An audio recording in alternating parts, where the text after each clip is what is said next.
We are back on Morning Line. It's our final segment with our guests talking about songwriting in Music City, Tin Pan South, the amazing Songwriters Festival that's coming to the city at the end of the month. We're going to tell you more details about how you can get tickets and the such with us. Great songwriters with us sharing their stories today. Jen Scott Schatz with us, Steve Bogart, and we also have Phil Barton both joining us right now on Zoom as well. And Jennifer Turnbull, who's the festival director for Tin Pan South. You know, you hear it in all kinds of industries. It's not always what you know, even though that talent counts as who you know. And I'm just wondering, for people watching, hoping to ever get to the level these songwriters are at, what recommendations do you make, and how important is it that you know someone so you can get a song that you've written that's really good to the people who need to see it? Yeah, absolutely. I mean, networking is invaluable. And obviously that's a tough thing to say when we've all sat at home in our living rooms trying not to talk to people for the past 2 years. Right. But no, networking is invaluable. And actually, NSAI endeavors to provide those opportunities for aspiring songwriters where they can be in the room with a publisher and meet those people, meet other co-writers, you know, meet people who could make a difference in their career as they go along the way. You know, are we going to be able to create that spark moment where you go from nobody's ever heard of me to I'm the biggest star in the world? Probably not, but it's all about those little steps along the way. Is that the route you really still have to go all the way, you know, to networking for sure, you're right. But I mean, 100%. Has it changed a bit? I mean, as a songwriter, can you three, if you write something you really like, and maybe at your level, you know, it's got a path to follow, but if you're new into it, what if you just start posting some of that stuff on, you know, like Taylor Swift did, where and that was years ago, but got started with just putting it online, and maybe you start cultivating a group of folks that say, wow, this is a good songwriter, and it takes on a life of its own. Can that happen? It can happen. It's, you know, those are rare instances. You know, they're the ones you hear about. You know, you don't hear about the ones that put things out there and nothing came of it. And there are so many. And there's so many of those. So it can happen, but, you know, more often they call it a 10-year town in Nashville. It's chipping away at it day after day, making those connections, writing a little bit of a better song, taking the constructive criticism, rewriting the song 14 times, and one day something just clicks. Okay, but I'm guessing, I've asked Jen this, I'm guessing, Steve, and all of you have accomplished, you have to know songwriters who have come to Nashville or Music City and wanted to make it and never did. And left. There's far more of that. Yes. And so, I mean, as talented as all three of you are, you know you're all three damn lucky. Luck is always a part of it. It's a part of anything in life. But you have to be prepared, and you have to have your all your guns loaded for when the opportunity arises. So it's both of that, both of those things. But yeah, there are a lot of talented people who perhaps don't have the social skills or the networking skills or the personality to fit in, that end up going home, and it's sad because there's a ton of talent. Yeah, exactly. And Phil, I mean, maybe you can weigh in too.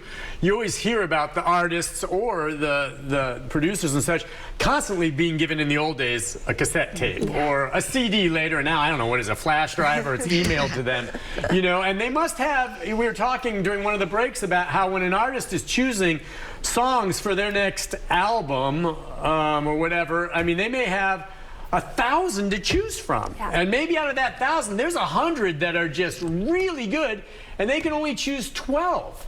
It's like a crapshoot, right? Yeah, it's crazy how many great songs there are out there. So you got to write and get the best song in the world. You know what I mean? So it does stand out. That's the thing. And going back to like what Steve was saying, I feel like if you work hard, you can create your own luck. Like, luck can happen by working hard and being there to make opportunities happen. And, you know, it's little things. It's like, when I first moved to town, I wanted to write with Jen Schatz because I saw her and I loved her songs. And I went and I saw a bunch of her shows, and every time I'd say hello and I'd say, that's a great song, Jan. I'd love to write one time," without saying that, you know. And I think about the 4th or 5th time we met, we ended up booking to write a song, and you know, that's interesting. Hopefully me and Jen will have a hit song down the track, you know, and that will be the start of how that journey happened, you know. Yeah, but Jen, those first 4 times you kind of big timed him, didn't you? Like, who's this guy? I wonder who is this guy. But no, I'm glad you shared that. Is that kind of how it works? You go and you see others, you get together, and absolutely. I mean, I feel like young writers are always asking, how do I break in? What do I do? And one of the things I always recommend is, hey, go to writers' nights and go introduce yourself to. If you hear a song you like, go up to that writer, and if nothing else, say, hey, could I buy you a cup of coffee and just pick your brain about songwriting? And just get to know them. It's a business, like all businesses, it's a business of relationships. Yeah, it really is. And we did talk briefly during one of the breaks too. I want to bring it up. I always talk about interesting stuff during the breaks too, but there is a craft to this. I mean, you have to have the talent, and it comes from the heart and the training, but there's a way. I mean, you can educate yourself in that everyone follows in a way to get a song going, right? Absolutely. I mean, you have to have the talent going into it. You know, you have to sort of have that gift. But then, yes, there is a way to hone that craft and to learn the skills to make a good song a great song, a good idea a great idea in the way that you tell it. Right. How to sell it. So experience matters. Yeah. And that's kind of, I kind of liked what you said. You're right. In any field, if you have the talent and the drive, you can find a way to make your own luck, right? As best you can by working as hard as you can and not giving up. Yeah, right? Absolutely. Gotta keep show up every day and I write another one and write another one. Yeah, but is it sometimes an issue to pay the bills? It can be. Oh, yeah. It is? Yeah. Well, I mean, are things getting better for money for songwriters? No. No? Okay, you know why? It's still not. I mean, just explain the hierarchy. When a hit song is made and there's a cut, how does the trickle down come? And when it's played on radio, when people buy albums? Explain, folks, how that works. Or download albums. Well, first we fought piracy, and a whole generation thought music was free. Then we got into the streaming era, and unfortunately the songwriter, publisher, copyright, which was created in 1909, it is not up to speed. We did a good job with the Music Modernization Act, but it isn't up to speed for the digital world. So our share of streaming royalties is minuscule. So basically, songwriters the way to hit the jackpot is to get on the radio because our performance money is still significant. But during the days of albums and album sales, you could make a good living if you were on three platinum albums a year. You could make a really good living, and that whole income stream has gone away, and so it's gone away for the publishers. So the publishers don't quite have as much money to support songwriters and give them 5 years to network and hone their craft.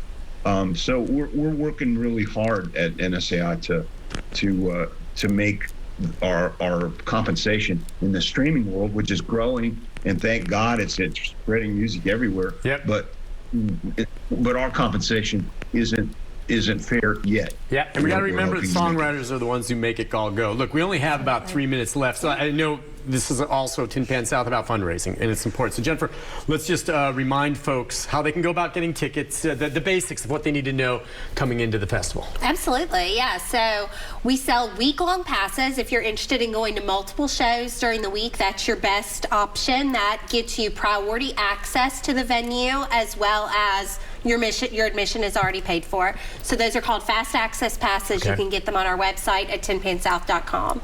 In addition, if you just want to go to a show or two here and there, we do cash at the door admission for every show. Just get there early. Doors open. Because there's no reservations. You get in the line and you get in. You can do reservations at the Bluebird Cafe only. All other shows are at the door. And doors open 30 minutes prior to showtime for all shows except at 3rd and Lindsley, where they open 1 hour prior to showtime because there's a lot of people to get in the room. Yeah, and you said it's going to be all told 9 venues? All told 9 venues. 9 venues throughout the city, and you can find what those venues are, and does it list the performers, and how many songwriters will there be? be There's about participating. These guys will, all three of these. All three of these guys are participating. There's about 350 songwriters all told.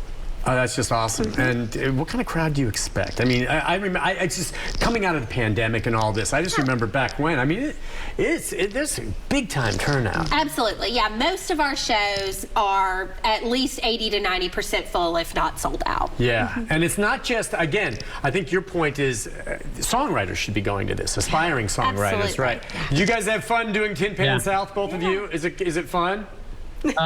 Amazing. Great. It's amazing, and the only problem for the people is there's so many great shows that you wish you could go to them all. Yeah. Right. And every show's completely unique. There are no two shows are alike. On half the time it's either people you know and love and have worked with, or it's people you've never met before. And so there's a lot of banter and fun and storytelling. It's a great experience. So great. Yeah, it's the storytelling, and that's kind of the neatest thing is you're going to hear probably some of your favorite songs performed, and you can find out which ones and who's playing them. And then, you can maybe even ask a question of the songwriter about this part of the song. Where did that come from? Or, just little things like that for the fans, I think is awesome. You guys, all three, are great. Yeah. I really appreciate you coming on, and thank you also, Absolutely. Jennifer. And just want to remind everyone, it's 29th through the 2nd, the end of this month, and you can see all of them. And there, we've got the ticket information up there, tinpansouth.com. Check it out. It's just, that's what Music City is all about. And the songwriters are the heart and soul of everything. Yeah, we all follow the stars, and they're great, and they've got talent. But without the songs, you got nothing. You got nothing. So support your songwriters. It begins with thank a you. song. Yeah, that's exactly right.